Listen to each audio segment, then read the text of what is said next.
África, o desenvolvimento da agricultura tem impactos imediatos na redução da fome e da pobreza, trazendo desenvolvimento econômico e saúde para a população. Estabelecemos como meta atingirmos mais 315 mil toneladas de milho. Os avanços e desafios da agricultura no continente africano. Nova África, nesta sexta, 10 da noite.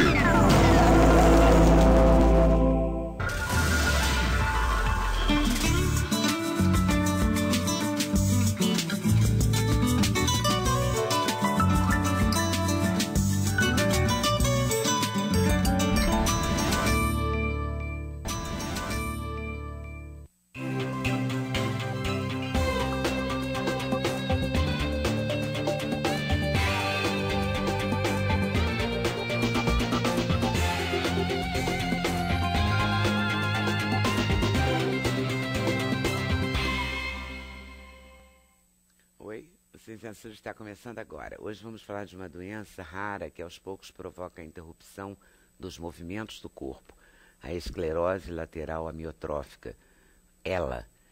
Doutora Cari Bulli é neurologista e professor da Escola Paulista de Medicina. Ele vai falar dos sintomas e do tratamento dessa doença. A Isadora Silveira é sobrinha do produtor cultural Fernando Monstrinho, que é portador de esclerose lateral amiotrófica. Ele produziu os primeiros grandes shows das bandas Skank, J Quest, e por causa da doença, hoje o Fernando vive em casa e se comunica piscando os olhos. Foi dessa forma, e com a ajuda da Isadora, que ele escreveu o livro Hoje Eu Desafio um Mundo Sem Sair da Minha Casa, onde ele conta as memórias dele de promoter e a luta contra a doença. A nutricionista Gisela Savioli faz um alerta contra os fatores ambientais que provocam várias doenças, entre elas a obesidade, que, segundo a doutora Gisela, é considerada uma doença inflamatória. No livro Tudo Posso, mas Nem Tudo Me Convém, a Gisela conta os segredos para o emagrecimento saudável, segredos que vão além da alimentação e da atividade física. Temos a presença luxuosa da atriz Eliane Giardini, que depois do sucesso da Muricy, na novela Avenida Brasil, vive no teatro a Rainha Jocasta, na peça Édipo Rei, que ganhou uma adaptação popular que está em cartaz no Rio, no Espaço Sesc. E temos a música do cantor e compositor Roberto Mendes. Roberto comemora 60 anos de vida, 40 de carreira, com o show Quem Vem Lá Sou Eu. O repertório traz os clássicos do Roberto, também inéditas, inspiradas na chula, um gênero que é considerado a matriz do samba carioca. Para a realização desse programa, contamos com a participação de vocês, nossos debatedores fixos, por telefone, por fax, por e-mail ou pelo Twitter. A gente começa falando dessa doença, ELA, uma degeneração progressiva do primeiro neurônio, é isso mesmo? O senhor vai traduzir para a gente melhor, né, doutora Cari? Doutora Cari Oliveira é neurologista e vai explicar os detalhes dessa doença para a gente. Esta doença chamada esclerose lateral amiotrófica, ela tem uma sigla, ELA, 3 letras. 3 simples letras que mudam a vida do indivíduo para sempre. E da família também. E também da sociedade. Aparentemente simples, ela não é tão simples desse jeito. É uma doença que afeta a via motora. O que é a via motora? Para fazer o movimento simples do tocar, aparentemente simples, eu tenho que imaginar o movimento. E tem uma área motora dentro do encéfalo que planeja todo o movimento que vai acontecer do outro lado, por exemplo, na mão direita. Isso tem uma via, que é a via motora. E essa via motora, ela começa no encéfalo, vai para a medula nervosa, e na medula nervosa é que vai para o músculo. A esclerose lateral amiotrófica afeta exatamente a via motora. E o nome vem exatamente da região onde que é comprometida. A parte lateral da medula, que fica endurecida, tem um neurônio na medula, ele é afetado, e quando ele é comprometido, vem a atrofia muscular. E junto com a fraqueza. E essa atrofia muscular é que vai dar o nome amiotrófica também. É uma doença que começa geralmente ao redor dos seus 50 anos de idade, mais homens que mulheres, mas entretanto, ela pode ser em pessoas mais jovens, 20 e poucos anos. Monstrinho, por exemplo, jovem. É uma doença que começa geralmente por uma diminuição de força da mão, mas pode ser na perna, e pode ser também uma dificuldade para falar ou para deglutir. E ela é relativamente rápida. Embora ela seja relativamente rápida, o diagnóstico é difícil, porque não tem nenhum exame que façamos, olhando no microscópio, e que dê o diagnóstico de esclerose lateral amiotrófica. E assim, do primeiro sintoma até o diagnóstico, são 12 meses. São 4 médicos, em média. Perde-se muito tempo. Quando começa o primeiro sintoma, isso é igualzinho no Alzheimer, no Parkinson, significa que já perdemos cerca de 55%, 60% dos neurônios motores. Quando fazemos o diagnóstico, a doença já está muito avançada. E aí é difícil tentar interromper a evolução dramática dessa doença. E ela afeta a motricidade. Imagine um indivíduo, um certo dia não consegue abrir um vidro de palmito, não consegue girar a chave do seu carro. Passa no primeiro médico, sem diagnóstico. Faz vários exames, segundo, terceiro. Quando é feito o diagnóstico, já tem uma fraqueza nos braços, nas pernas, uma certa dificuldade para mastigar, para falar, deglutir. Recebe o diagnóstico. E o diagnóstico vem desde 1868. É uma doença, ela é conhecida há muito tempo já.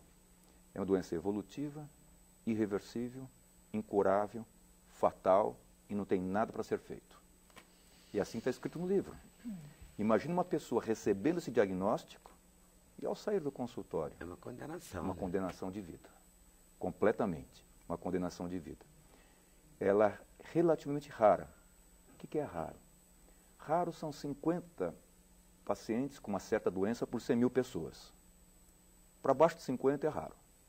A ela, 2 por 100 mil. Ou seja, muito rara. Pouco estudada com essa condição. E a pessoa que recebe esse diagnóstico tem mais esse fator, esse fenômeno. Ninguém quer ligar para mim. Ninguém liga para mim. Um famoso jogador de beisebol americano, ele desenvolveu esclerose lateral amiotrófica em 1938, com 35 anos de idade. Ele recebeu o diagnóstico e o prognóstico. E realmente, 2 anos depois, ele estava morrendo. Como tinha sido feito o prognóstico? Você vai morrer parado na cama, sem se mexer, sem respirar, sem deglutir, mas pensando. Consciência completamente preservada. É um castigo, é uma maldição que seria para o indivíduo. Você comparar com uma condenação num tribunal, a condenação é nada, né? Porque você um dia vai sair, um dia pode sair, ter o 6º da pena, um 10º da pena, um 1/3 da pena. Essa não tem, né? Essa não tem. Liberdade provisória, nada. Essa não tem. E a pessoa recebe esse prognóstico. E Lou Gehrig, esse moço, recebeu esse diagnóstico, teve essa evolução, e a esposa dele, espetacular, Eleanor Gehrig, ela não aceitava como é que essa pessoa tão linda, maravilhosa, amada por todos, tenha desenvolvido essa doença. E ela conseguiu mobilizar a comunidade médica e foi fundada a primeira associação dessa doença nos Estados Unidos, que é a Fundação Associação Lou Gehrig. Desta associação, congressos internacionais. Daqui uma semana nós estaremos em Chicago, num congresso internacional, tudo mobilizado por essa associação. E ela mobilizou outras associações pelo mundo todo. No Brasil nós temos a Associação Brasileira de Esclerose Lateral Amiotrófica, temos a Associação Regional, que é a Arela de Minas Gerais, nós temos no Rio Grande do Sul, nós temos no Rio Grande do Norte, todas associações voltadas não só para o entendimento da doença, mas especialmente para ampliar a parte transcendental do ser humano. Isso é muito importante. Estudo preventivo, alguma coisa, existe essa pesquisa para saber por que a pessoa desenvolve isso? Temos. São vários estudos a respeito do entender por que começa a doença. Ela é muito interessante, a esclerose lateral amiotrófica, porque nós conseguimos acompanhar a perda progressiva que a pessoa vai tendo. Se conseguimos interromper essa progressão, e como sabemos que o neurônio ele morre de diversas formas, mas o jeito final da morte dele é igual para Alzheimer e Parkinson, por exemplo, que são doenças mais comuns, mais prevalentes. Se conseguimos entender esse processo de progressão, estaríamos também entendendo melhor Parkinson, Alzheimer e tratar essas doenças degenerativas também. Por isso que há essas formas. Interessantemente, no aspecto de entender a doença, por que ela começa? Ela é um pouco mais comum em homens, um pouco mais comum ao redor de 50 anos de idade, tem uma relação com a atividade física intensa, tem uma relação com parte nutricional, tem uma região muito interessante nas Ilhas Marianas. As Ilhas Marianas, que ficam no Pacífico, a ilha mais ao sul se chama Guam, e lá em Guam, base americana da Segunda Guerra Mundial, lá a prevalência era 100 vezes maior do que no mundo. Poxa, alguma coisa ambiental tem que ter. Tem que ter. E tinha. E a coisa ambiental era o ato do alimentar, que a doutora estava comentando, a doutora Gisela. O que essas pessoas comem de diferente? Eles comem morcego. Eita. Mas nós comemos carne de vaca. Né? Outros dão risada de nós. Ou seja, são as culturas de cada região. Claro. Mas o que o morcego come? Ele come uma frutinha. E essa frutinha tem um aminoácido, que é um aminoácido excitatório. Tem uma sigla chamada BMAA. E esse BMAA chega no coquinho como? Pelo caule, pelas raízes, pela água. Cianobactéria, a bactéria fundamental da vida. Ou seja, nós temos um entrelaçamento com o mundo todo existente. Então, não é à toa que a parte nutricional ela é fundamental para nós. E nesta região, essa doença ela era mais prevalente do que ela é hoje. E qual a razão? Porque os morcegos estão acabando. Eles foram exterminando com o passar do tempo. E há vários indivíduos estudando a parte ambiental também, que pode favorecer o aparecimento dessa doença. Agora, há pessoas, o monstrinho não era atleta, ele não morava em fazenda, ele não comia coquinho nem morcego, aparentemente, nessa parte, mas desenvolveu a doença. Há outros fatores também que fazem com que ocorra o desenvolvimento delas. E nós temos que entender esses mecanismos também. Entendendo-os, começa o tratamento. Mas assim, de prático e objetivo, hoje ainda não há nada que detenha a doença. Deter de uma Nenhum forma tipo definitiva... de vitamina, nada. O avanço, pelo menos. Deter de uma forma definitiva, não. Mas essa história lá de Guam, se tem um aminoácido excitatório, e se nós bloquearmos a ação desse aminoácido?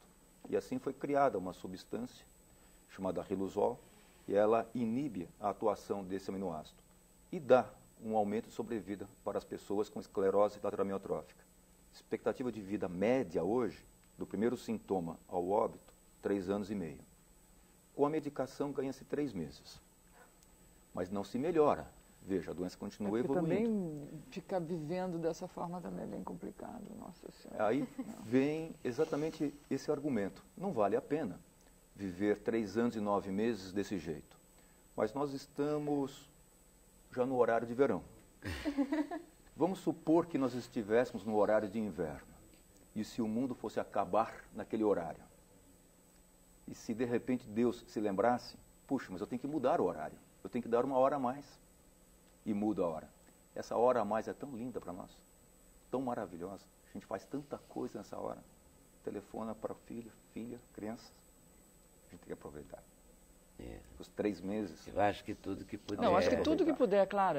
Prolongar, tem que ser aproveitado. Claro. E essas pessoas... Agora, que pessoa forte tem que ser essa que recebe esse diagnóstico? Essas pessoas são diferentes. Tem que ser muito valente, né? Elas são diferentes. Eu fui a um congresso, esse congresso foi em Munique, e uma doutora da Bélgica, ela apresentou um trabalho muito lindo, maravilhoso o trabalho. E ela escreveu assim, no título, Esclerose lateral amiotrófica. Por que as pessoas são tão belas, mesmo com essa doença? E ela tenta explicar. Na época ela não conseguiu explicar. Anos mais tarde, ela mostra um trabalho maravilhoso, de novo, com ressonância magnética funcional. E essas pessoas, elas têm a área da motivação acordada, a área da vida acordada. E por isso talvez seja a razão que nós nos apaixonemos por essas pessoas. Eu fico apaixonado por elas. Todas elas são diferentes, sem exceção. Elas têm um comportamento diferente. A transcendentalidade delas é enorme. A parte da consciência delas é diferente. E faz com que nós comecemos a entender um pouco melhor o que é vida. Nós nos preocupamos com a perda motora, preocupamos-nos com o tremor, com uma pinta, com alguma outra coisa a mais, e de repente essas pessoas começam a nos mostrar o significado de vida. O significado sob uma forma mental e espiritual, e o nosso momento aqui nessa vida, e a nossa razão. Elas nos mostram a razão do viver e talvez até a nossa essência também. Aí eu fico apaixonado e arrepiado com o Fernando Monstrinho. Pois é, a Isadora é sobrinha do Fernando, que é esse rapaz aqui, não é? E que é um produtor cultural, tanto é que o livro tem a apresentação do Samuel Rosa, o vocalista do Skank, o Rogério Flauzino, do Jota Quest, e o Durval Leles, da Asa de Águia. E ele sempre trabalhou nessa área, não é, musical. E a Isadora, você sozinha, você mais uma prima, ouviram a história dele, ouviram com um piscar de olhos. Foi. É incrível, né? Até depois, se você quiser abrir dentro do livro, o primeiro caderno é fotos dele antes da doença. Então tem algumas fotos dos eventos, dos carnabelôs, e o segundo caderno de fotos é ele doente, para dar uma comparada na diferença, né, da doença. Na verdade, o Fernando Monstrinho é lá. Ele é um dos primeiros produtores culturais de Belo Horizonte. Fez shows, os primeiros shows com Skank, Jota Quest, primeiro show do Cazuza em Belo Horizonte, primeiro show da Ivete Sangalo. Trouxe o Carnaval Fora de Época a Belo Horizonte, que sempre foi uma cidade muito tradicional. Não tinha, né, essas coisas de trio elétrico, foi o primeiro a trazer um trio elétrico em Belo Horizonte. Essa foto aí tem ele com o Ronaldinho, bem novo, o Dida. Viveu disso, viveu de fazer festa, viveu de fazer eventos. O Dida goleiro. Também fez 15 anos de festa fantasia, que movimentava muito a cidade. Vários eventos. Uma foto com Maradona, essa aí é a galera do Jota. Os meninos todos. Que loucura! Sim. E aí, no meio do livro, entra no segundo caderno, que já entra depois da doença. E entra o Aida Mineirão depois da doença, a Adriana Branco, que é responsável pela comunicação do Atlético.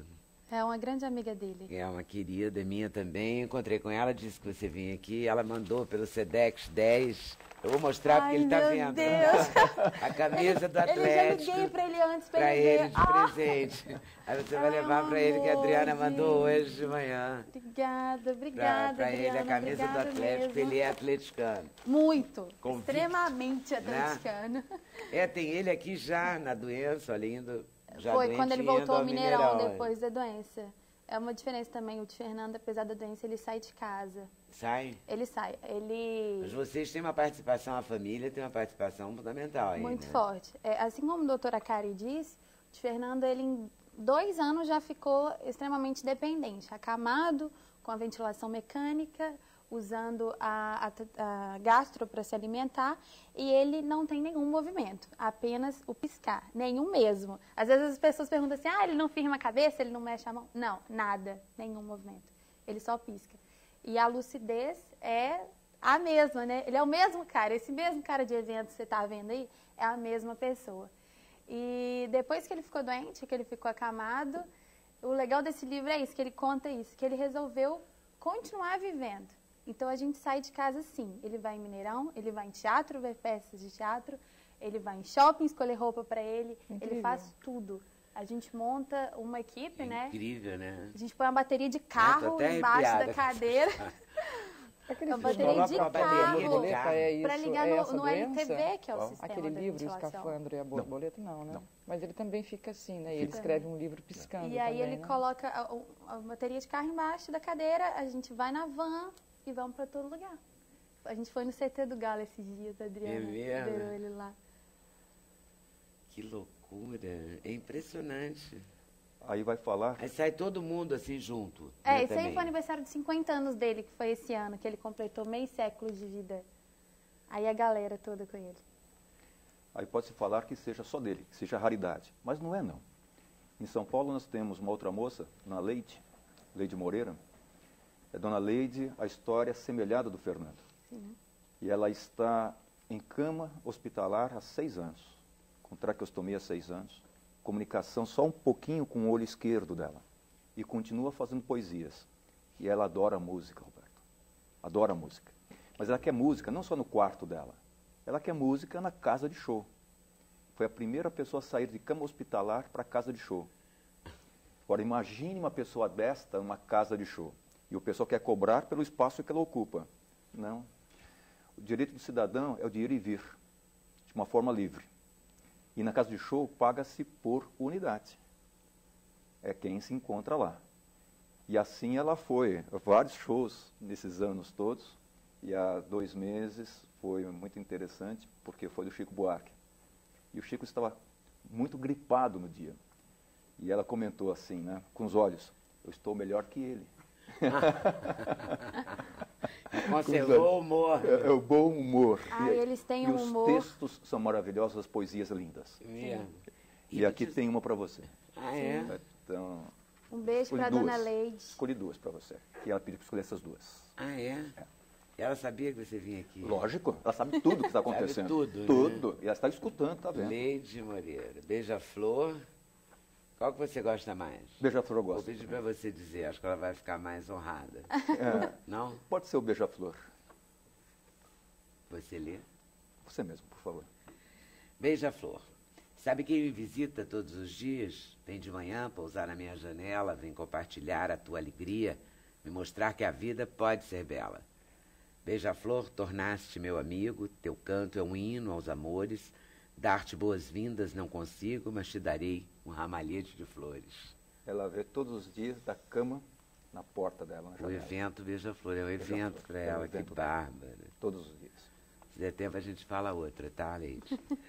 Me conta uma coisa, e ele ditava, como é que vocês realizaram, fizeram Vamos lá, livro? as pessoas têm dúvida, Porque ele né, ditava com a piscada. Sim.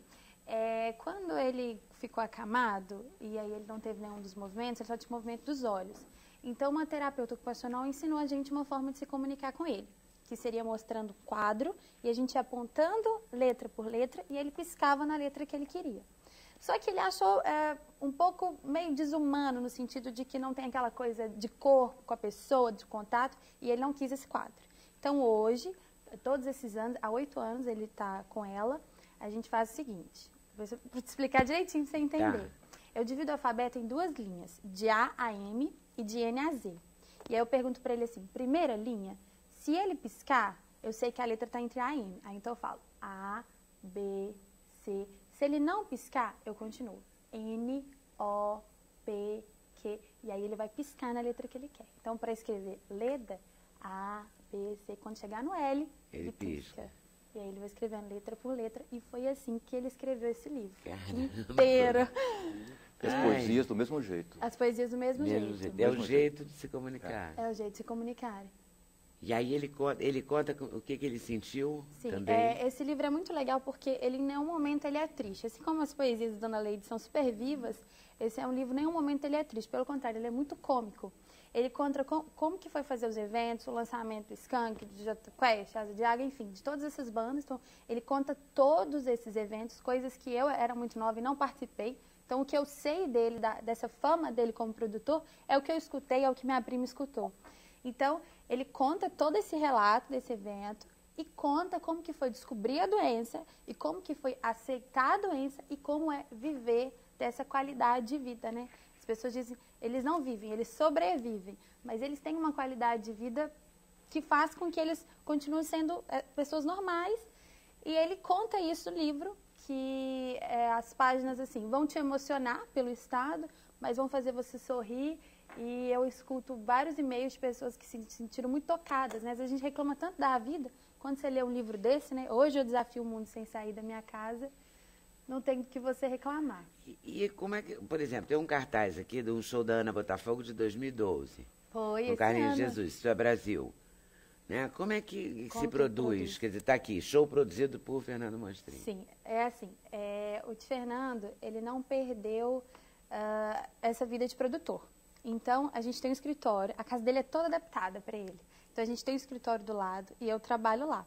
Então, ele fala comigo assim, nesse caso da Ana Botafogo foi o seguinte, eu não sei se ele viu no seu programa ou em outro programa, até porque ele pediu para te dizer que te acompanha todos os dias. Ah, que Foi honra. o que ele escreveu para mim, para te dizer isso. Maravilhoso, valeu.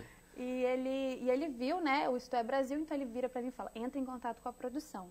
Fala com eles que eu quero fazer o evento. Desse jeito, piscando. No dia tal, no lugar tal. Então, eu entro em contato. Entro em contato Fecha. no lugar, no dia. Fecho e ele acompanha todo o processo. Ou seja, ele me ensinou, porque, né, ninguém me ensinou a Você produzir. tem, Isadora? 20. 20? Eu trabalho com ele há quase 6 anos. Que eu tô É com ele. mesmo, é? Desse jeito, e a gente Que produzindo os livros. barato. E as fotos são alegres também, São. né?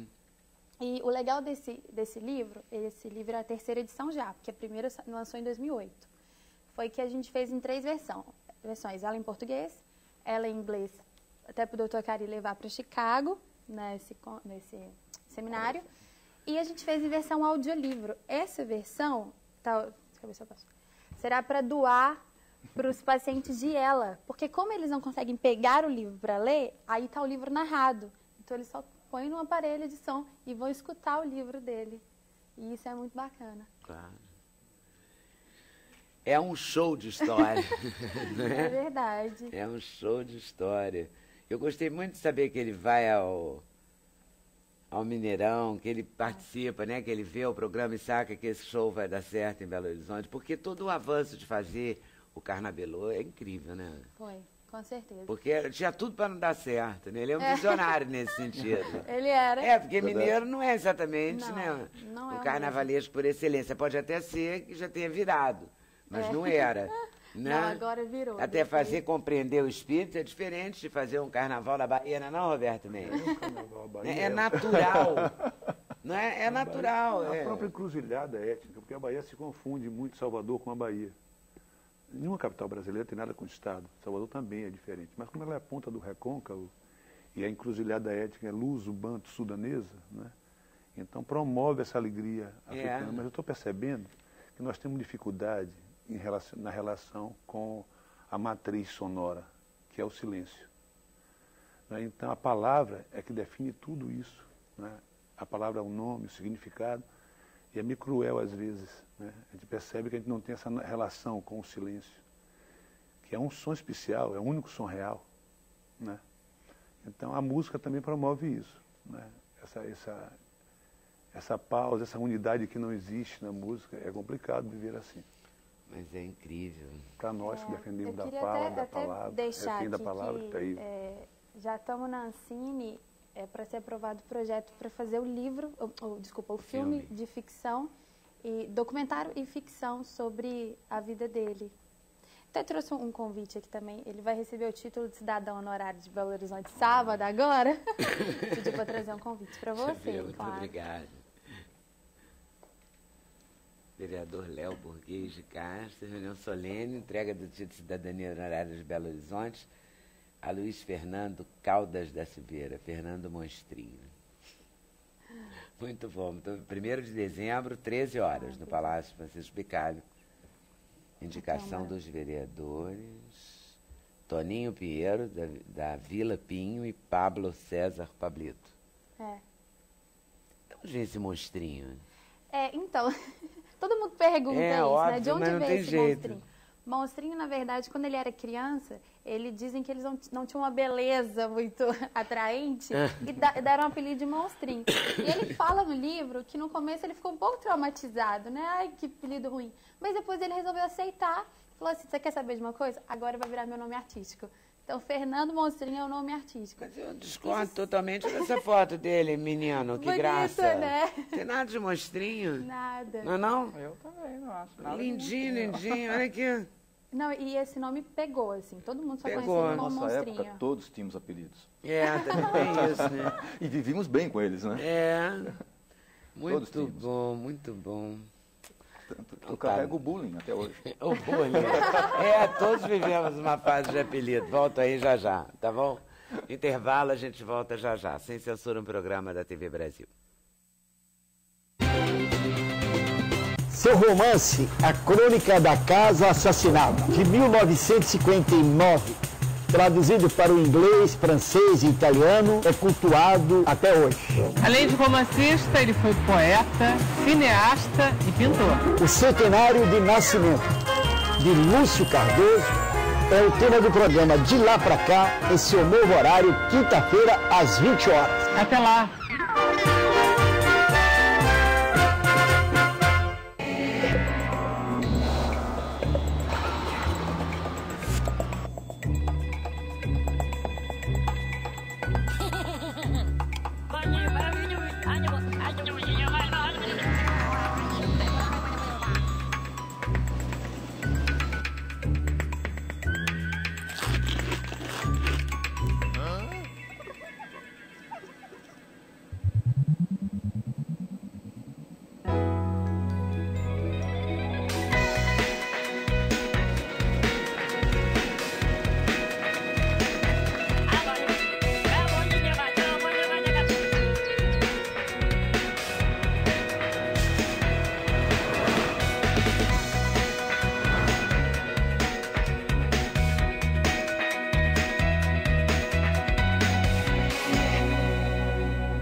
Um é impulso. Esse aqui é o João, é o cara. O outro é experiência. Esse é o Milton, coroa. E você sabe o que acontece quando essas duas gerações se unem? Isso é uma coisa completamente nova, é um futuro que vem aí.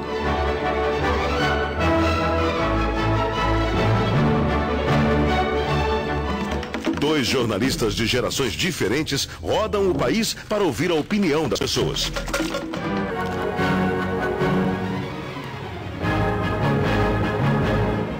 A cada programa, um assunto diferente, uma nova polêmica e muitas visões.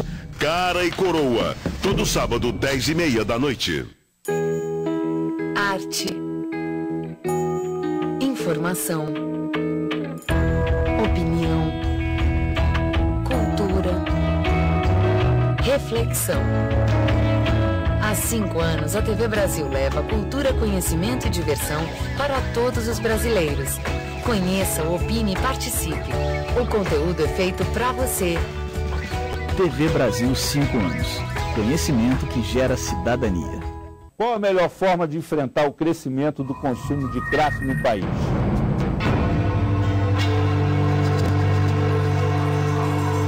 A internação compulsória dos usuários da droga ainda causa polêmica.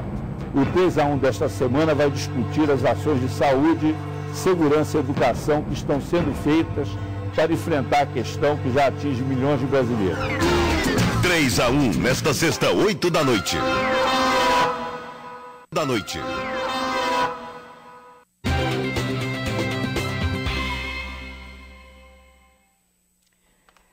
Vamos falar com a Muricy? Não, já falaríamos com a Muricy há um mês atrás. Já foi, já cantou pra Agora já falamos com Jocasta. E vai assim, né? Não é? De mulher em mulher. Eu falo sempre, né, que o Projac, para mim, é a maior metáfora de reencarnação que eu conheço. A gente chega ali, estaciona o carro, já foi meu filho, já foi meu pai, já foi meu primo, agora eu sou tua mãe, amanhã eu sou tua mulher. E assim vai, né? É sim, uma maluquice. Uma maluquice. Mas foi bom, Muricy, para você? Pra gente foi ótimo. A novela foi um escândalo, para nós todos. Para nós todos. A gente sabia desde o começo que estava fazendo uma novela histórica mesmo, sabe? Era tudo muito novo, né? Era tudo muito novo. O texto era de uma qualidade inacreditável. A forma como foi dirigida pela Mora também foi muito incrível. Muito importante a gente direção, ficava, né? Como a direção é importante. Primeiro improvisando muito tempo, para depois começar a gravar, todo mundo microfonado o tempo todo, para não se perder o texto, inclusive no estúdio, né? Então, a gente se deu esse trabalho todo e aí era maravilhoso. Tinha dias que a gente fazia a cena, estava ótima, eu falava, já chegar no texto? Ainda não, agora que nós vamos entrar no texto. Tanta improvisação. Mas tudo, obviamente, com esse texto do João, que é uma coisa inacreditável. Né? É, mas a direção também inovou, né? É, a direção inovou e deu muita confiança para os atores, porque deram um espaço para a gente de... Né, um espaço para a gente improvisar, uma coisa uma feliz, confiança, né? A escalação é boa, a direção é boa. Pouca gente, né? 28 atores só, poucos só personagens. 28, Só 28, mas assim, por capítulo 22, nunca era mais do que 22. Sendo que a família ali do Tufão era 70% do capítulo. E como a família Tufão é uma família brasileira, né? Nesse sentido de que todos nós, de alguma forma, independente da classe social, agora virou até uma brincadeira, assim, de você estar num restaurante mais chique e de repente começa alguém a fazer barulho de cefalia, família Tufão. Não é? Daqui a pouco você é a família Tufão, porque aquela mesa silencia e a sua está fazendo uma barulhada. Porque houve uma inversão, na verdade. Bom, ele colocou uma família suburbana no protagonismo da novela, né? Isso é uma coisa absolutamente inédita. E todo mundo tem esse lado, né? Barulhento, não, todo mundo se reconheceu de se meter, muito, família ninguém deixa falar, né? Todo mundo começa a falar, já começa a querer meter o bedelho aqui, mete o bedelho ali, mete o bedelho lá e vai por aí, né? Aquela coisa coletiva, Muricy gostava muito de um palpite também, né? Nossa, era a dona do pedaço. A mãe, né? A rainha. A rainha tinha muita autoridade, ela trabalhou muito, ela criou aqueles filhos, enquanto o marido estava com a barriga encostada na sinuca, então ela tinha muita autoridade na casa, né? Falar nisso, era um casal excepcional, porque o nosso Leleco, francamente, Marcos Caruso, maravilhoso. Não, o Caruso, a gente já tá assim, muito... A gente já trabalha juntos, né? Já segunda vez que eu faço a mulher dele. Foi a primeira? Foi Tempos Modernos que a gente fazia, que eu separava dele e ficava com o Fagundes, tinha uma história com o Fagundes, mas eu era casada com ele. Mas é uma pessoa, assim, é um amigão para a vida toda, né? Uma pessoa excepcional. Incrível, uma pessoa ótima. Excepcional. E é uma pessoa que não só um bom ator, mas ele tem uma autoridade dentro do estúdio, né? Tem uma estabilidade emocional, digamos assim, né? Que conduz o acho que ele é agregador inteiro, também, né? Muito amoroso, né? Tem assim, muito, sabe, tem um olho assim, muito treinado para o outro. O que eu acho inacreditável, né, nesse mundo egoísta de tantos egos. De tantos egos, né? Aí tem, de repente, uma pessoa que está sempre muito atenta para o que o outro está fazendo, para ajudar, para dar um palpite, sempre de um jeito muito delicado, que fica muito bom tudo, né? Bom. Tem algumas pessoas, assim, que eu tive a sorte de trabalhar, que aí é sempre... O Tony Ramos é uma pessoa assim também, né? São pessoas muito... especiais, tem uma educação sentimental, assim, muito sólida, eu acho. Você deu muita sorte, né, nesse sentido, né? Muita sorte. Graças a Deus, sempre tive, assim, elencos ótimos. A única tristeza que eu tive de fazer essa novela foi de não fazer a da Glória, né? Que, assim, rompi um ciclo, que eu vinha fazendo todas as novelas dela. Eu adoro as novelas da Glória. Mas era bom também diversificar, é bom sair também para outros searas, né? Eu adoro você. Acho mó barato. Recíproca verdadeira. E a sua Jocasta, quantas anda, então, como é? A Jocasta foi um convite irrecusável também do Gustavo Gasparani, que ia produzir a peça. Eu não teria, no momento, assim, eu pensei, eu vou terminar a novela, minha próxima novela vai ser só no final do ano que vem, era bom fazer teatro agora. Mas não havia mais tempo para ler, para produzir essas coisas. Aí ele me convidou para fazer o Édipo. Eu falei, gente, faz 5 anos que eu não faço teatro. Voltar com uma tragédia grega, uma das primeiras peças escritas pelo homem. Com esse elenco. Porque o elenco é assim, são todos remanescentes de grupos, né? Tem a Miradade, que fundou, está na rua, né? Que faz o Tiresias, que é uma sabedoria incrível. Só ficar ouvindo as coisas que a Miradade fala, para mim já... O Rogério Frois, que é outro grande ator, né? Fazendo o papel também do pastor. Então, os papéis todos foram preenchidos assim de uma forma tão amorosa. O César Augusto fazendo o Creonte, meu irmão. Então, o Eduardo Votzi, que tem um trabalho também tão consistente, né? Eu falei, gente, é irrecusável. Para mim foi uma pauleira, porque assim, final de gravação, final de novela. Você começou a ensaiar no final? Exatamente. Eu estreiei dia 8 de novembro, a novela terminou 19 de outubro. Caramba! Ensaiei os 2 últimos meses todos. Tinha dias que eu parecia que ia enlouquecer, tinha dias que eu estava fazendo a Jocasta dentro do Divino. E foi bom, porque assim, os momentos foram muito dramáticos no final, né? Também...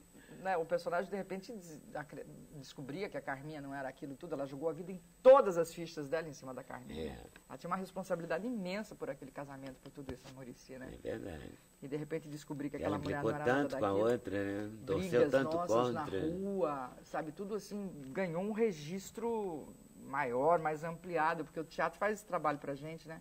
Da televisão você vai achando um registro dramático, mas que cabe, né, dentro da televisão, que tem que ficar natural, que tem que ficar como se estivesse falando aqui, né? E o teatro não, o teatro vai longe disso, ele quer o oposto disso justamente, né? Então para mim foi ótimo, de repente, sabe, deu uma ampliada nos canais, assim, sabe, ficou tudo maior, ficou mais dramático, achei bom. Ela se diverte, nem sentiu falta de tirar férias. Mas tá bom agora, porque eu só tô com teatro, né? Então teatro é maneiro, só de noite e tal. É muito mais leve, né? Mais leve, bem mais leve. A gente estava numa rotina aí de 12 horas por dia, né? Porque a ambição artística está muito grande, né? De apresentar coisas de qualidade. E a gente que gosta do que faz, embarca com tudo mesmo, não quer nem saber, né? Se tá... Mas isso faz diferença também, embarcar com tudo. Eu acho que faz toda a diferença. Faz toda a diferença. Não tem trabalho burocrático ali que dê tão certo. Não tem. Tem que estar todo mundo como se estivesse no primeiro trabalho da vida ou no último. Né? Tem que estar pegado ali na história. Aí fica muito bom. E aí, pro Édipo, vocês ensaiaram muito também? A gente ensaiou.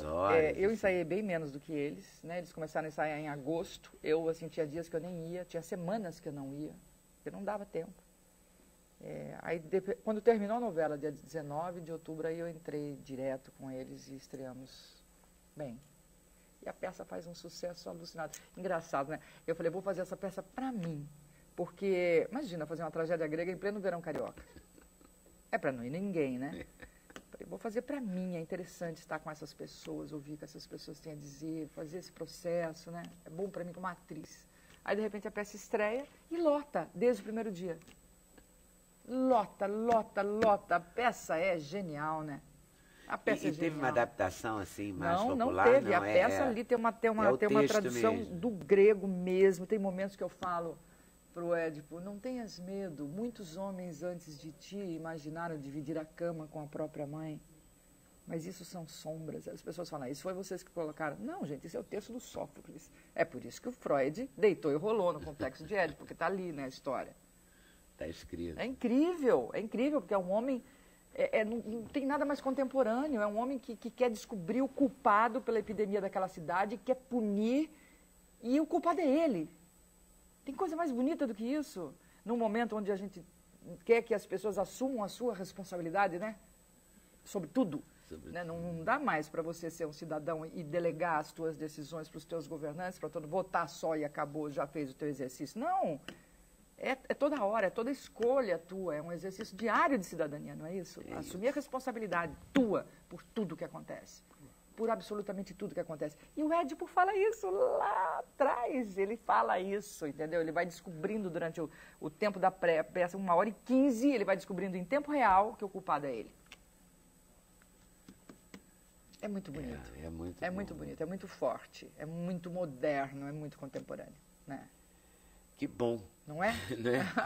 E o público acompanha, é muito engraçado, porque a peça a gente fez mesmo uma coisa muito emocionada, a gente não fez aquele teatro grego recitado, aquela coisa, não, a gente vai com fé, com força, entendeu? Investindo mesmo na humanidade dos personagens, na emoção dos personagens. E o público, aquela arena, inclusive eu convido as pessoas a irem agora, porque a gente fica até dia 23 de dezembro só aqui no Espaço Sesc, e é perfeito, porque é uma arena, a peça se passa toda na frente do palácio, toda hora a Jocasta fala, o Creonte fala, Édipo, vamos entrar e discutir isso? Ele fala, não, eu quero discutir aqui em praça pública com todo mundo. Nós vamos descobrir todos juntos qual é o erro, o que está acontecendo, e vamos punir esse culpado. Então se passa ali, então de repente a nossa luz nem é tão escura assim, então a plateia toda, a gente se dirige à plateia o tempo todo como se fossem os habitantes de Tebas. Nós estamos em Tebas quando você desce ali no teatro. Nossa. Ao som de tambor e vamos embora, entendeu? É muito forte. Fortíssimo. É muito forte.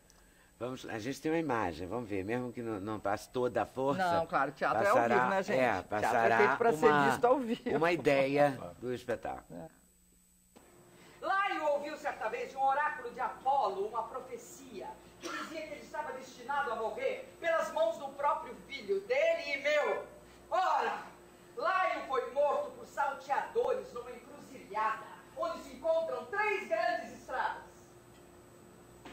Nosso filho, aos 3 dias de nascido, Laio mandou abandoná-lo na parte mais deserta da montanha, com os tornozelos presos por um grampo pendurado numa árvore. Achas que alguém preferiria reinar cercado de preocupações ao invés de viver em paz e com os mesmos poderes? Eu não experimento necessidade alguma de ser rei. Se já tenho todas as regalias que um rei pode ter. Tenho tudo que tem de bom, sem nada com que me preocupar. Quantas coisas teria que fazer a contragosto se eu tivesse no seu lugar? Onde eu estou? Todos me cumprimentam, me fazem fotos de felicidade. Se querem resolver alguma coisa contigo, é a mim que confiam. Em mim confiam, porque eu trocaria a minha vida pela tua. E mesmo que mude suas palavras, não provará que o crime contra Laio tenha correspondido ao presságio dos deuses, pois não declarou o oráculo que Laio terminaria seus dias pelas mãos de um filho meu. Meu filho morreu muito antes dele. Vamos, esquece as profecias, oráculos, faça nos mesmos presságios. O acaso é o senhor inevitável na vida. De hoje em diante, nunca mais olharei à esquerda ou à direita em busca de sinais. Ela fazendo a defesa, porque a peça é sobre isso, né? Sobre livre-arbítrio e destino o tempo todo. Ela fica tão desesperada de ver que ele pode ser o assassino que ela começa a dizer que o oráculo não está com nada, que quando o filho dela nasceu, Laio disse que aquele filho ia matar o pai, então ele mandou matar aquela criança. E aí como é que fica o oráculo com o filho dela que está morto? E na verdade o filho dela é o Edward que está ao lado dela, né? É muito interessante. A peça, ela vai é um policial, assim, da maior qualidade. Dá uma vontade de ver danada. E inacreditável. altos elogios É muito bom. no Twitter aqui, tem gente dizendo, ó, exemplo de simplicidade, talento, linda entrevista, espetáculo realmente maravilhoso. Diz a Graziele, que já viu, né? Que bom. Que bom. O público está lotando. Eu acho que isso é uma marca, né? Que não dá para você desprezar, né? Não é? Não é? Porque às vezes a gente sempre acha os trabalhos da gente maravilhosos, a gente se apaixona pelos Claro. trabalhos da gente. Agora, às vezes, o público não acha, né? Vai lá e fala assim, acho que isso está tudo na sua cabeça. Mas quando você chega no teatro todo dia, 6h30, 7 horas da noite, você vê aquela fila, você fala assim, não, eu não estou enganado. Não estou sozinha nesse barco. Não estou sozinha nesse barco, não. Eu acho que as pessoas estão carentes também de qualidade, de bons textos, de boa reflexão. Né? Tá numa hora, assim, boa para dizer essas coisas também, né? Tá todo acho. mundo atento. Se não tá, devia ficar. A Também própria fica. novela Avenida Brasil, ela tinha assim, uma carga dramática muito forte, muito grande. As novelas era fortíssima, né? Nossa, todo dia era um, um acontecimento, um agito, e um toque. Muito Minha bom. cidade Tá parava. Impressionante. Hein? A minha cidade parava, Santo Amaro parava. Impressionante. Corri todo mundo correndo para vamos ver. Hoje o horário da novela era sagrado. E é uma coisa muito engraçada porque nós temos um hiato cruel entre o Brasil oficial e o Brasil real. Toda vez que o Brasil real há uma possibilidade de estreitar esse hiato, quase que impiedoso, o Brasil cresce muito. Não é? A possibilidade do Brasil se ver. Porque a gente passa a vida inteira se vendo no outro, com medo de se encontrar. Não é? E essa relação o Brasil ainda tem que buscar. O Brasil ainda é muito novo, pode errar muito porque tem tempo para corrigir. Mas na música, no teatro, na vida, o Brasil, eu que vivo lá, os meus conterrâneos não saíram muito cedo, vieram embora. Mas eu ainda vivo do Brasil real, não é? O Brasil onde a gente pode estar na rua andando, virando à noite, não é? E não tem esse medo. E essa ditadura do gosto tem prejudicado muito o Brasil. Né? Eu dizia outro dia na Bahia, quando você falou da relação do garoto de Minas, do monstrinho, é engraçado como isso acontece. Né? Quando eu fiz 50 anos de idade, eu fiquei muito grilado. Eu achava que eu devia parar ali. Eu vim fazer um show aqui até com Bethânia, lá no... Eu nunca venho, Bethânia, Bibi que dirigia, e o Bethânia me convida e eu vim fazer participação. E viajo muito pouco, né? E chegando aqui eu sinto de perto essa diferença, não é? Por exemplo, o samba brasileiro é carioca, não porque ele é carioca, mas por uma imposição de uma norma culta, não é? Uma imposição do gosto. E quando o Brasil chega, o Brasil junta muito forte, entendeu? Então, acho que esse momento o Brasil está sendo mais brasileiro. Não é? Com todo esse caos, os governantes estão tomando juízo, não é? O Joaquim Barbosa, esse cara é de uma doce. Eu não sei o que vai acontecer com ele, mas o que aconteça já aconteceu para mim tudo que tinha acontecido. O Brasil tomando vergonha, o Estado fazendo vergonha na cara, né? Não tinha vergonha nenhuma. E agora a gente está vendo essa possibilidade, porque nós vivemos assim, buscando no outro, se buscando no outro. Mas um dia você vai ser você vai se encontrar. Esse encontro é fundamental. Sempre purificando o Suvaé, né? Sim, ou tentando purificar o Suvaé. É um exemplo dessa música. O Suvaé é de cada um de nós. É verdade. Essa dor sofre muito. Eu me lembro quando o Caetano fez essa canção, usava o melótipo carioca. Era o melótipo carioca para explicar o rio da minha terra. Logicamente, ele já estava aqui, poluído por essa coisa de mundo. Isso me constrangia muito. Por que ele não fez isso como a Chula, né, a aldeia portuguesa, que acontece no século XIX, na minha cidade? Né, um dos primeiros povoados brasileiros. Né? O Brasil é descoberto no século XVI, 1500. Em 1557 já existe Santa Marta como um povoado. É mesmo? Sim, 1557. Né? Então, você tem essa coisa do Brasil... Eu sinto mais, quer dizer, eu que moro dentro do grande centro, fora dessa ditadura do gosto, a língua, por exemplo, eu vejo agora a língua sendo justificada várias vezes, né? O cara pede um galfo e o cara critica, né? Porque tem que dizer garfo. Não, mas a própria língua já justifica isso como lambidacismo, é um fenômeno linguístico que tem que ser respeitado, não é? O cara chama de Cláudio, já fica o rotacismo. Então isso a gente tem que resolver essa língua nossa, a língua é fundamental. Né? E a gente está muito preso a essa palavra, que é dona de uma coisa cruel para a gente. E eu acho que o Édipo coloca bem nisso. É ele com ele. Nessa hora não tem mais jeito. Aí já é a confissão. É a hora da verdade. Não precisa mais. Eu vou para o intervalo, mas eu volto. Praticamente uma ameaça. Sem censura no programa da TV Brasil. Um setor que ainda enfrenta inúmeros desafios. A falta de infraestrutura brasileira, os custos portuários, a dificuldade de chegar até o porto. Mas que não para de crescer e conquistar novos mercados. Mandamos peça lá para o Congo, vamos vender aqui ao Congo. Brasil que exporta. Estamos hoje exportando X, mas nós temos que ter ambição, caminhar isso aqui vai ficar pequeno, temos que crescer, temos que construir mais. Caminhos da reportagem, nesta quinta, 10 da noite.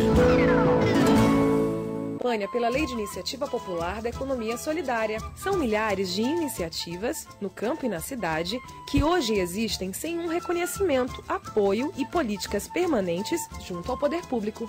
Mulheres e homens, através da cooperação, mostram que é possível produzir, comercializar e consumir de forma justa e sustentável. Também é possível criar bancos e fundos rotativos da própria comunidade, feito pelas pessoas e sem depender dos grandes bancos. Venha se juntar a este grande movimento por uma outra economia, em que todos têm o direito de trabalhar sem ser patrão nem ser empregado. Assine o abaixo-assinado. Apoie o desenvolvimento territorial justo e sustentável. Saiba como em www.cirandas.net/Lei da Ecosol.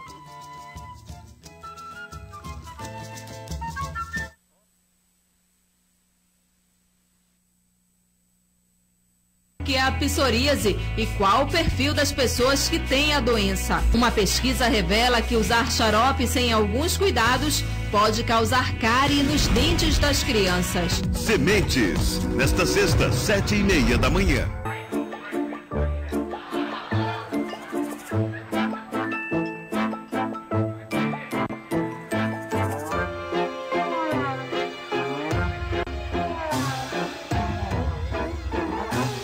Não se engane, tem coisas que seu filho não está preparado para ver. Confira sempre a classificação indicativa. Ministério da Justiça, Governo Federal.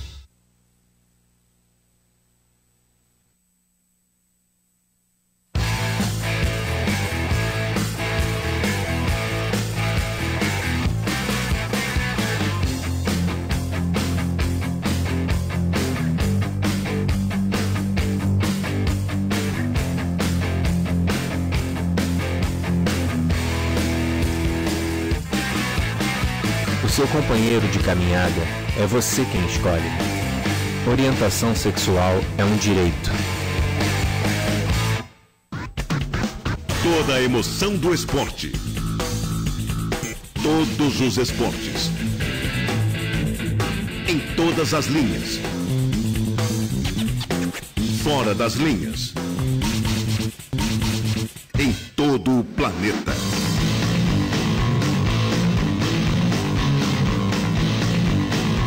Estádio 1. Todo sábado, 14h. No mundo, nesta quinta, 11h.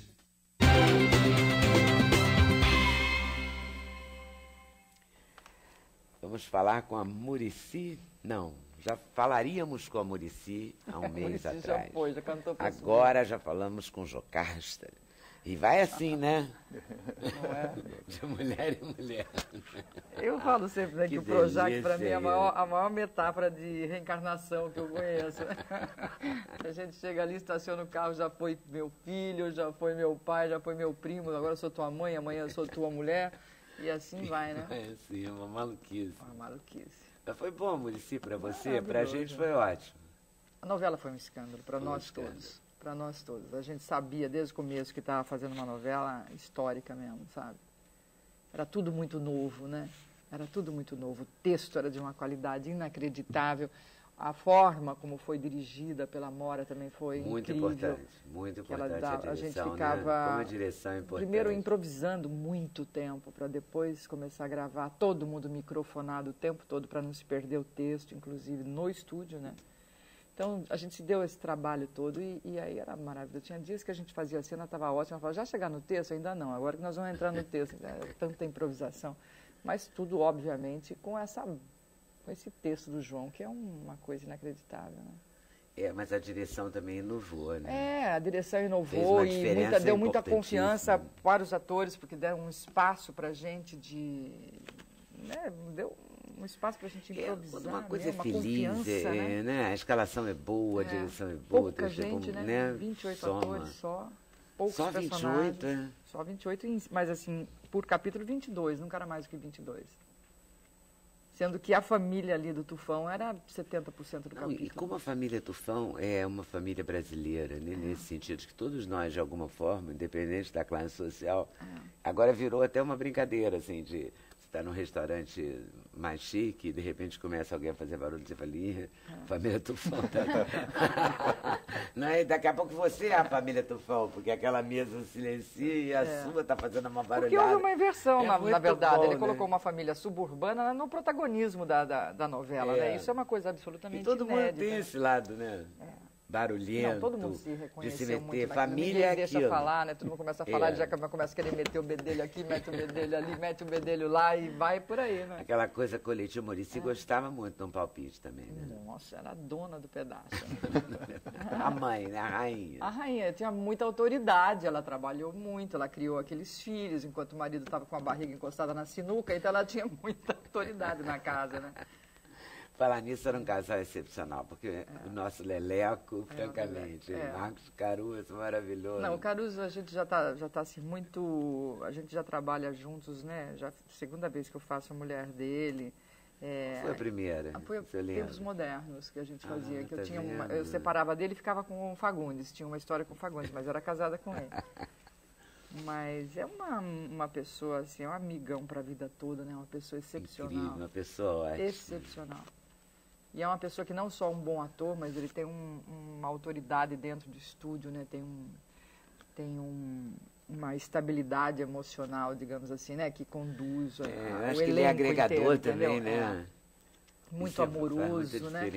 Tem assim, muito, sabe, tem um olho assim, muito treinado para o outro, o que eu acho inacreditável, né? Nesse mundo egoísta de tantos egos. De tantos egos, né? Aí tem, de repente, uma pessoa que está sempre muito atenta para o que o outro está fazendo, para ajudar, para dar um palpite, sempre de um jeito muito delicado, que fica muito bom tudo, né? Muito bom. Tem algumas pessoas, assim, que eu tive a sorte de trabalhar, que aí é sempre... O Tony Ramos é uma pessoa assim também, né? São pessoas muito... especiais, tem uma educação sentimental, assim, muito sólida, eu acho. Você deu muita sorte, né, nesse sentido, né? Muita sorte. Graças a Deus, sempre tive, assim, elencos ótimos, A única tristeza que eu tive de fazer essa novela foi de não fazer a da Glória, né? Que assim, rompi um ciclo que eu vinha fazendo todas as novelas dela. Eu adoro as novelas da Glória. Mas era bom também diversificar, é bom sair também para outros searas, né? Eu adoro você. Acho mó barato. Recíproca verdadeira. E eu sou Jocasta, quantas anda, então, como é? A Jocasta foi um convite irrecusável também do Gustavo Gasparani, que ia produzir a peça. Eu não teria, no momento, assim, eu pensei, eu vou terminar a novela, minha próxima novela vai ser só no final do ano que vem, era bom fazer teatro agora, mas não havia mais tempo para ler, para produzir essas coisas. Aí ele me convidou para fazer o Édipo. Eu falei, gente, faz 5 anos que eu não faço teatro, voltar com uma tragédia grega, uma das primeiras peças escritas pelo homem, com esse elenco, porque o elenco é assim, são todos remanescentes de grupos, né? Tem a Mira Haddad, que fundou, está na rua, né? Que faz o Tiresias, que é uma sabedoria incrível, só ficar ouvindo as coisas que a Mira Haddad fala, para mim já... O Rogério Frois, que é outro grande ator, né? Fazendo o papel também do pastor, então os papéis todos foram preenchidos assim, de uma forma tão amorosa. O César Augusto fazendo o Creonte, meu irmão, então... O Eduardo Votsi, que tem um trabalho também tão consistente, né? Eu falei, gente, é irrecusável. Para mim foi uma pauleira, porque assim, final de gravação, final de novela... Você começou a ensaiar no final? Exatamente. Eu estreiei dia 8 de novembro, a novela terminou 19 de outubro. Caramba! Ensaiei os 2 últimos meses todos. Tinha dias que eu parecia que ia enlouquecer, tinha dias que eu estava fazendo a Jocasta dentro do Divino. E foi bom, porque assim, os momentos foram muito dramáticos no final, né? Também... Né, o personagem, de repente, descobria que a Carminha não era aquilo tudo, ela jogou a vida em todas as fichas dela em cima da Carminha. Ela tinha uma responsabilidade imensa por aquele casamento, por tudo isso, a Mauricia, né? É verdade. E, de repente, descobrir que aquela mulher não era nada daquilo. Ela implicou tanto com a outra, né? Torceu tanto contra. Na rua, sabe? Tudo assim, ganhou um registro maior, mais ampliado, porque o teatro faz esse trabalho pra gente, né? Da televisão você vai achando um registro dramático, mas que cabe, né? Dentro da televisão, que tem que ficar natural, que tem que ficar como se estivesse falando aqui, né? E o teatro não, o teatro vai longe disso, ele quer o oposto disso justamente, né? Então para mim foi ótimo, de repente, sabe? Deu uma ampliada nos canais, assim, sabe? Ficou tudo maior, ficou mais dramático, achei bom. Ela se diverte, nem sentiu falta de tirar férias. Mas tá bom agora, porque eu só tô com teatro, né? Então teatro é maneiro, só de noite e tal.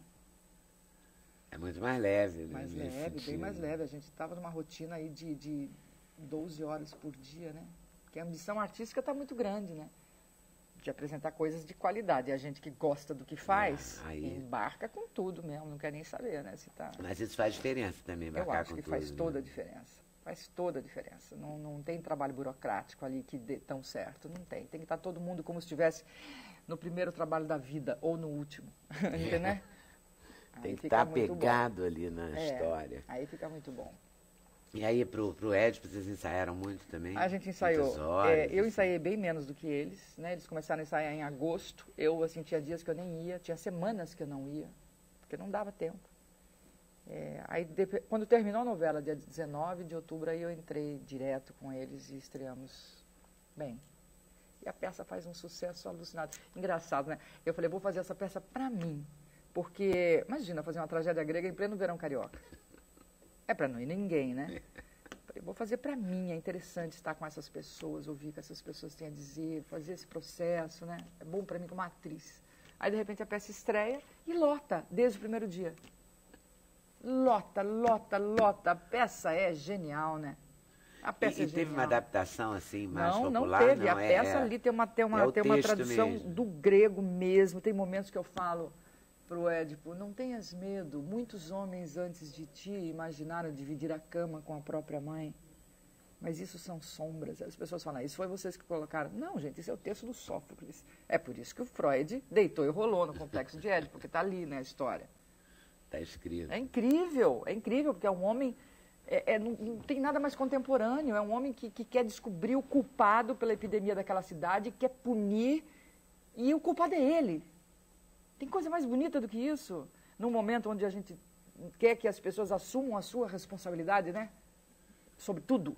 Né? Não dá mais para você ser um cidadão e delegar as tuas decisões para os teus governantes, para todo votar só e acabou, já fez o teu exercício. Não! É toda hora, é toda escolha tua, é um exercício diário de cidadania, não é isso? Assumir a responsabilidade tua por tudo que acontece, por absolutamente tudo que acontece. E o Édipo fala isso lá atrás, ele fala isso, entendeu? Ele vai descobrindo durante o tempo da peça, 1h15, ele vai descobrindo em tempo real que o culpado é ele. É muito bonito. É muito bonito, é muito forte, é muito moderno, é muito contemporâneo, né? Que bom. Não é? Não é? E o público acompanha, é muito engraçado, porque a peça a gente fez mesmo uma coisa muito emocionada, a gente não fez aquele teatro grego recitado, aquela coisa, não, a gente vai com fé, com força, entendeu? Investindo mesmo na humanidade dos personagens, na emoção dos personagens. E o público, aquela arena, inclusive eu convido as pessoas a irem agora, porque a gente fica até dia 23 de dezembro só aqui no Espaço Sesc, e é perfeito, porque é uma arena, a peça se passa toda na frente do palácio, toda hora a Jocasta fala, o Creonte fala, Édipo, vamos entrar e discutir isso? Ele fala, não, eu quero discutir aqui em praça pública com todo mundo. Nós vamos descobrir todos juntos qual é o erro, o que está acontecendo, e vamos punir esse culpado. Então se passa ali, então de repente a nossa luz nem é tão escura assim, então a plateia toda, a gente se dirige à plateia o tempo todo como se fossem os habitantes de Tebas. Nós estamos em Tebas quando você desce ali no teatro. Nossa. Ao som de tambor e vamos embora, entendeu? É muito forte. Fortíssimo. É muito forte. A gente tem uma imagem, vamos ver, mesmo que não passe toda a força. Não, claro, teatro é ao vivo, né, gente? Passará teatro é feito para ser visto ao vivo. Uma ideia do espetáculo. Laio ouviu certa vez de um oráculo de Apolo, uma profecia, que dizia que ele estava destinado a morrer pelas mãos do próprio filho dele e meu. Ora, Laio foi morto por salteadores numa encruzilhada, onde se encontram 3 grandes estradas. Nosso filho, aos 3 dias de nascido, Laio mandou abandoná-lo na parte mais deserta da montanha, com os tornozelos presos por um grampo pendurado numa árvore. Achas que alguém preferiria reinar cercado de preocupações ao invés de viver em paz e com os mesmos poderes? Eu não experimento necessidade alguma de ser rei. Se já tenho todas as regalias que um rei pode ter. Tenho tudo que tem de bom, sem nada com que me preocupar. Quantas coisas teria que fazer a contragosto se eu tivesse no seu lugar? Onde eu estou? Todos me cumprimentam, me fazem fotos de felicidade. Se querem resolver alguma coisa contigo, é a mim que confiam. Em mim confiam, porque eu trocaria a minha vida pela tua. E mesmo que mude suas palavras, não provará que o crime contra Laio tenha correspondido ao presságio dos deuses, pois não declarou o oráculo que Laio terminaria seus dias pelas mãos de um filho meu. Meu filho morreu muito antes dele. Vamos, esquece as profecias, oráculos, faça nos mesmos presságios. O acaso é o senhor inevitável na vida. De hoje em diante, nunca mais olharei à esquerda ou à direita em busca de sinais. Ela fazendo a defesa, porque a peça é sobre isso, né? Sobre livre-arbítrio e destino o tempo todo. Ela fica tão desesperada de ver que ele pode ser o assassino que ela começa a dizer que o oráculo não está com nada, que quando o filho dela nasceu, Laio disse que aquele filho ia matar o pai, então ele mandou matar aquela criança. E aí como é que fica o oráculo com o filho dela que está morto? E na verdade o filho dela é o Édipo que está ao lado dela, né? É muito interessante. A peça, ela vai é um policial assim da maior qualidade. Dá uma vontade de ver danada. E altos elogios no Twitter aqui, tem gente dizendo, ó, exemplo de simplicidade, talento, linda entrevista, espetáculo realmente maravilhoso. Diz a Graziele aqui, que já viu, né? Que bom. Que bom. O público está lotando. Eu acho que isso é uma marca, né? Que não dá para você desprezar, né? Não é? Não é? Porque às vezes a gente sempre acha os trabalhos da gente maravilhosos, a gente se apaixona pelos trabalhos da gente. Agora, às vezes, o público não acha, né? Vai lá e fala assim, acho que isso está tudo na sua cabeça. Mas quando você chega no teatro todo dia, 6h30, 7 horas da noite, você vê aquela fila, Você fala assim, não, eu não estou enganado. Não estou sozinha nesse barco. Não estou sozinha nesse barco, não. Eu acho que as pessoas estão carentes também de qualidade, de bons textos, de boa reflexão. Né? Tá numa hora, assim, boa para dizer essas coisas também, né? Está todo mundo atento. Se não está, vai ficar. A própria novela Avenida Brasil, ela tinha, assim, uma carga dramática muito forte, muito grande. A novela era fortíssima, né? Nossa, todo dia era um acontecimento, um agito, e um toque, muito bom. Minha cidade parava. Impressionante. Hein? A minha cidade parava, Santo Amaro parava, impressionante. Corria todo mundo correndo, vamos ver, o horário da novela era sagrado. E é uma coisa muito engraçada, porque nós temos um hiato cruel entre o Brasil oficial e o Brasil real. Toda vez que o Brasil real há uma possibilidade de estreitar esse ato, quase que impiedoso, o Brasil cresce muito. Não é? A possibilidade do Brasil se ver. Porque a gente passa a vida inteira se vendo no outro, com medo de se encontrar. Não é? E essa relação o Brasil ainda tem que buscar. O Brasil ainda é muito novo, pode errar muito porque tem tempo para corrigir. Mas na música, no teatro, na vida, o Brasil, eu que vivo lá, os meus conterrâneos não saíram muito cedo, vieram embora. Mas eu ainda vivo do Brasil real, não é? O Brasil onde a gente pode estar na rua andando, virando à noite, não é? E não tem esse medo. Né? E essa ditadura do gosto tem prejudicado muito o Brasil. Né? Eu dizia outro dia na Bahia, quando você falou da relação do garoto de Minas, do monstrinho, é engraçado como isso acontece. Né? Quando eu fiz 50 anos de idade, eu fiquei muito grilado. Eu achava que eu devia parar ali. Eu vim fazer um show aqui até com o Betânia, lá no... Eu nunca venho, Betânia, Bibi que dirigia, e o Betânia me convida, eu vim fazer participação. E viajo muito pouco. Né? E chegando aqui eu sinto de perto essa diferença. Não é? Por exemplo, o samba brasileiro é carioca, não porque ele é carioca, mas por uma imposição de uma norma culta, né? Uma imposição do gosto. E quando o Brasil chega, o Brasil junto é muito forte. Entendeu? Então, acho que esse momento o Brasil está sendo mais brasileiro. Não é? Com todo esse caos, os governantes estão tomando juízo, não é? O Joaquim Barbosa, esse cara é de uma doce. Eu não sei o que vai acontecer com ele, mas o que acontece já aconteceu para mim, tudo que tinha acontecido. Né? O Brasil tomando vergonha, o Estado tendo vergonha na cara, né? Não tinha vergonha nenhuma. E agora a gente está vendo essa possibilidade, porque nós vivemos assim, buscando no outro, se buscando no outro. Mas um dia você vai ser você vai se encontrar. Esse encontro é fundamental.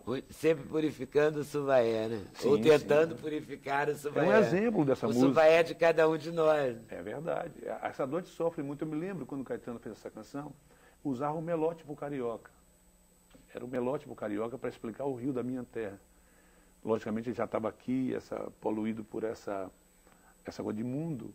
Isso me constrangia muito. Por que ele não fez isso como uma chula, né, aldeia portuguesa, que acontece no século XIX, na minha cidade? Né, um dos primeiros povoados brasileiros. Né?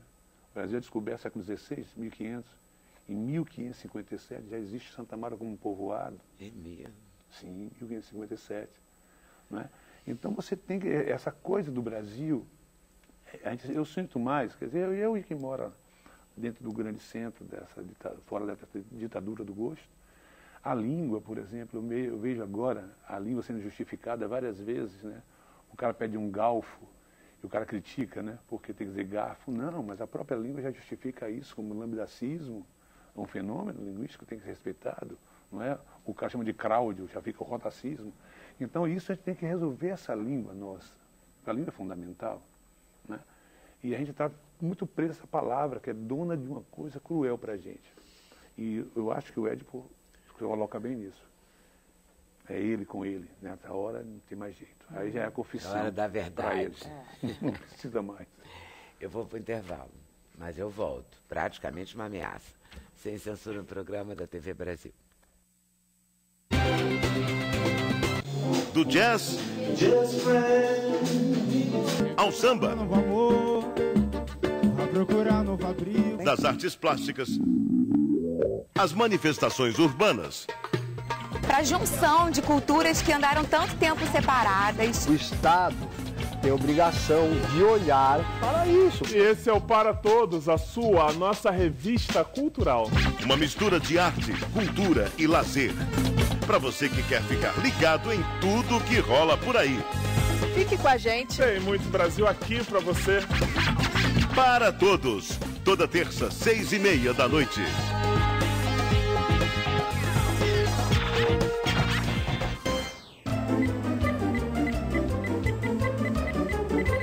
Turminha do MPF. Assunto de gente grande pra gente pequena. O Ministério Público Federal defende os nossos direitos. Mas, professor, os meus direitos? Os seus? De quem? Não de uma, duas pessoas, Malu, mas os direitos de todos os brasileiros. Por exemplo, você pede para alguém comprar seu lanche e ele pega o seu dinheiro e some. Vou atrás do meu dinheiro. Pois é, se fosse dinheiro público, para comprar a merenda escolar de todos os alunos, o Ministério Público Federal é que entraria em ação. Ah, entendi, professor. Ministério Público Federal, pelo que é de todos. Ministério Público Federal. Seu direito, nosso dever.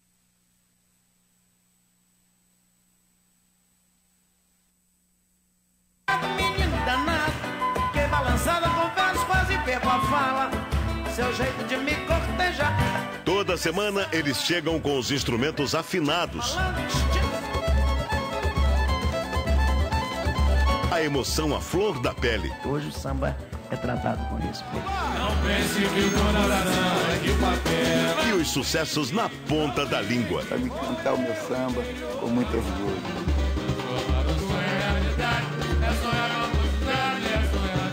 Diogo Nogueira e seus convidados numa autêntica roda de bambas.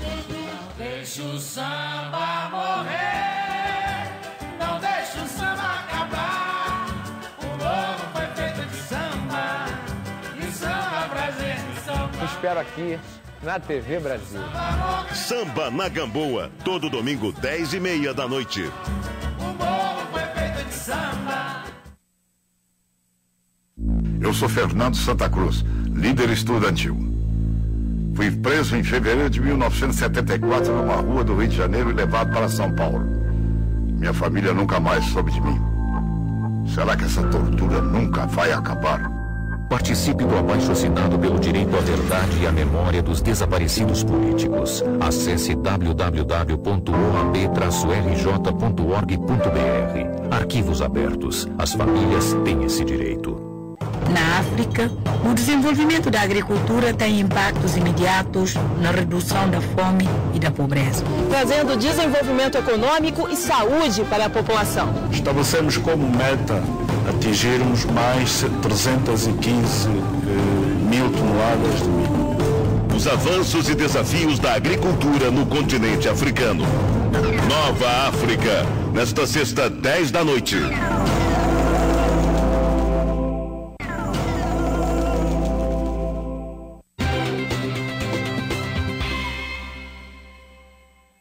Agradecer ao André Dias a liberação da presença da Eliane Jardine aqui com a gente adorou, muito obrigada, continue liberando, tá, André? Valeu. Eu vou correr aqui um pouco para dar tempo de ouvir o Roberto cantar, mas também porque eu vou passar para o doutor Acari Oliveira as questões em relação a ele, porque muitas questões são difíceis de responder rapidamente, sabe? Meu tio foi diagnosticado com, o primeiro que eu vi foi esse, fica difícil, a gente teria que ter uma meia hora aí que a gente não tem nesse momento. Dr. Acari Souza Bulha Oliveira falou da doença chamada ELA, esclerose lateral amiotrófica, que é a doença que o Fernando Monstrinho tem, cuja sobrinha Isadora Silveira e a outra sobrinha, Marcela Caldas, transcreveram as piscadas de olhos do Fernando, que viraram um livro, e que virou também o audiolivro, o audiobook, que é o que eles estão disponibilizando para quem é portador da doença ELA. Exatamente. E aí pede como?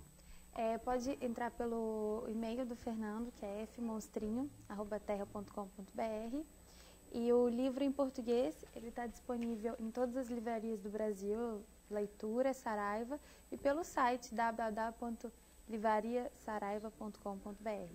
Uma livraria perto de você, se você achar alguma. Senão você compra pela internet mesmo. Com certeza. Que hoje está difícil até achar livraria. A dona Leide Moreira vende esse livro? Vende. Então vamos mostrar o livro dela também. Que é uma paciente do Dr. Acari, de São Paulo, que faz belos poemas, com toda essa dificuldade de expressão, que ela ajeita um jeito de se exprimir, né?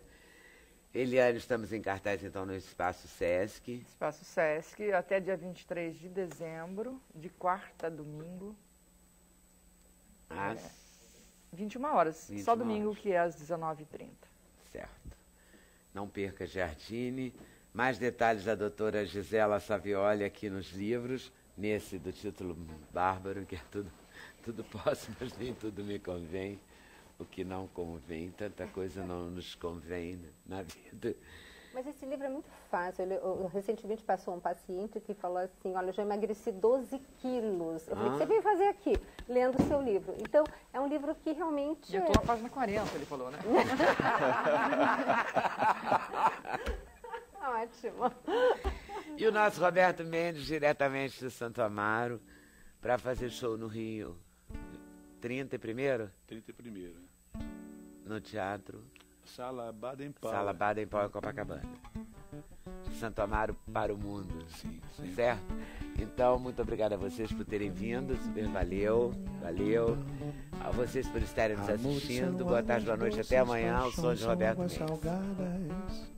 Queria que a vida fosse essas águas misturadas. Eu que já fui afluente das águas da fantasia, hoje molho mansamente as margens da poesia. Cachoeira da Vitória, Timbó das Pedras de Seixo, vocês são minha memória, correm em mim desde o começo. Quando Subaé subia, beijando Sérgio Mirim, um amor de águas limpas nascia dentro de mim.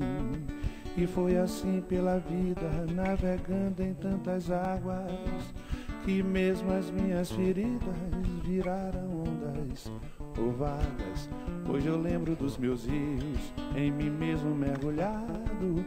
Águas que movem moinhos, nunca são águas passadas. Eu sou memória das águas. Eu sou memória das águas. Eu sou memória das águas. Eu sou memória das águas. Eu quero água pra beber. Eu quero água pra beber. Eu quero água pra beber. Eu quero água, oh, eu quero água pra beber. Eu quero água pra beber. Eu quero água pra beber. Eu quero água, purificar o Subaé, mandar os malditos embora. Dona d'água doce, quem é dourada, rainha, senhora, amparo do Sérgio Mirim, rosário dos filtros da aquária, dos rios que desaguam em mim, nascente primária, os riscos que correm essa gente morena, o horror do progresso vazio, matando os mariscos, os peixes do rio, enchendo meu canto de raiva. A seguir, telecurso Tecendo o Saber. O trabalho temporário é um dos assuntos do Sem Censura desta quinta-feira. Vamos falar também da vida nos condomínios e teremos as previsões da astróloga Mônica Horta. O programa começa às 4 da tarde. Eu espero vocês, com certeza, se Deus quiser. Até lá.